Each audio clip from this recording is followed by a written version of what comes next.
আসসালামু আলাইকুম রহমতুল্লাহ। একবার এক নাস্তিক এক দরবেশের কাছে এসে 4টি প্রশ্নের জবাব জানতে চেয়ে বলল, আপনি যদি আমাকে 4টি প্রশ্নের সঠিক উত্তর দিতে পারেন তবে আমি মুসলমান হয়ে যাব। প্রশ্ন 4টি হলো, বলা হয় যে আল্লাহ সকল কিছুর স্রষ্টা, যদি তাই হয় তবে আমরা তাকে দেখতে পাই না কেন? দ্বিতীয়ত, না দেখেই আল্লাহকে বিশ্বাস করার কথা বলা হয় কেন? তৃতীয় প্রশ্নটি হচ্ছে, ইবলিশ তথা জিন জাতি আগুনের তৈরি, সুতরাং ওরা জাহান্নামের আগুনে কিভাবে পুড়বে, অর্থাৎ আগুনকে আগুন দিয়ে কিভাবে পোড়ানো যাবে? চতুর্থ প্রশ্নটি হলো, বলা হয় যে আল্লাহর ইচ্ছা ছাড়া কোনো কিছুই হয় না, তাই যদি হয় তবে মানুষ তার কৃতকর্মের জন্য শাস্তি পাবে কেন? দরবেশ প্রশ্নগুলো শুনে নাস্তিক লোকটিকে কৃত্রিম রোদ দেখিয়ে পার্শ্বে পড়ে থাকা একটি মাটির ঢেলা হাতে নিয়ে ওই নাস্তিক লোকটিকে ছুঁড়ে মারলেন। এতে লোকটির মাথায় আঘাত লেগে ফেটে গেল। তখন দরবেশ বললেন, এ হচ্ছে তোমার 4টি প্রশ্নের জবাব। অতঃপর মাটির ঢেলার আঘাতে আহত নাস্তিক লোকটি আদালতে গিয়ে কাজীর দরবারে দরবেশের বিরুদ্ধে মামলা দায়ের করল।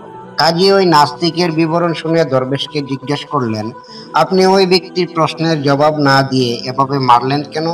উত্তরে দরবেশ বললেন, এ হচ্ছে তার 4টি প্রশ্নের জবাব। এর দ্বারা তাকে আহত করা আমার কোনো উদ্দেশ্য ছিল না। ঢিল ছুঁড়ে কিভাবে প্রশ্ন 4টির জবাব দেওয়া হলো এ রহস্য উদ্ঘাটন করার জন্য অনুরোধ করা হলে দরবেশ বললেন, লোকটির প্রথম প্রশ্ন ছিল, আল্লাহ সবকিছুর স্রষ্টা, অথচ তাকে দেখা যায় না কেন? এর জবাব হলো, ঢিলের আঘাতে ওই ব্যক্তি ব্যথা পাওয়ার কথা বলেছে, এর অস্তিত্ব কোথায়? ব্যথার যদি অস্তিত্বই থেকে থাকে তবে তা দেখা যায় না কেন? ব্যথা বিদ্যমান থাকা সত্ত্বেও যেমন তা চোখে দেখা যায় না, তেমনি আল্লাহ অস্তিত্বশীল হওয়া সত্ত্বেও তাকে চর্মচোখে দেখা যায়। তার দ্বিতীয় প্রশ্ন ছিল, আল্লাহকে না দেখে বিশ্বাস করব কেন?